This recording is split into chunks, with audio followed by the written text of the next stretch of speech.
The silver sedan rolled the last 10 meters on silence and prayer. The fuel light had been begging for mercy for an hour. I killed the ignition and drifted behind a half. The abandoned petrol station across the road looked like a postcard from before. Sun-bleached logo, silent pumps, a locked shop with a back in 5 sign that never came back. My dog, a scruffy shepherd mix named Bolt, pressed his nose into my neck.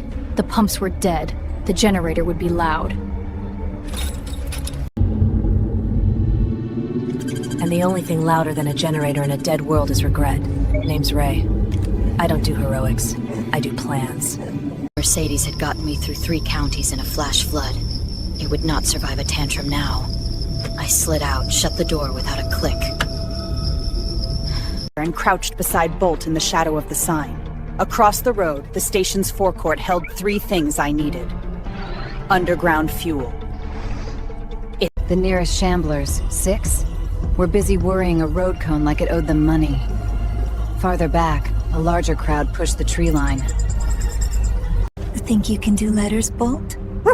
I whispered. He tilted his head at me like he always did when I asked him to do human math. Key in hand, I jogged along the wall, hugged the generator cage, and tried the first key. No. Second. No. Third. Yes. The lock fell open with a sound A dusty red generator with a sticker that said manual pull start. A thick cable fed a breaker labeled pumps. My brain played 2 plans at once. Plan siphon from the tanker truck sunken behind the bins. Slow, careful, maybe less dead. Fire the generator, prime the pumps, blaze and pray. Quiet had saved me before.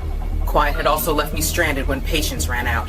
I squinted at the sky, flat, bright, telling me we had maybe 20 minutes before every shadow found us anyway. The tanker's cap was stiff, but it cracked with a soft groan. I fed a line into the darkness and waited for the stutter of liquid on metal. The first mouthful into my bottle smelled like yesterday headache and hope. Worked fast but precise. Count, cap, stow, while Bolt watched the verge, ears swiveling like little radar dishes. We got 2 liters in before trouble announced itself. Not a moan. The fence behind the station bowed as more bodies pressed. The ones by the road had caught my scent or my fear and turned. Slow, but not slow enough. That's our clock. Time for... Threaded a bootlace through a bent coat hanger and fed it through the letterbox. The hook clacked, missed, clacked again. A shambler near the curb turned. I froze, breath on hold, palms sweaty on wire. I eased them through the slit, millimeter by millimeter, while the nearest dead thing sniffed the air and decided it had other problems.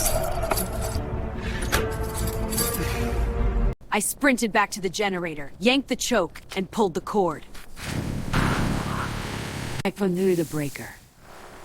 The Fagorland. The world listened. Any Tuesday, I threw the breaker. The forecourt hummed. The world listened. If the silence. Distraction. I needed movement bigger than me. I sprinted inside, grabbed a foam brush pole, and propped the entrance mat open.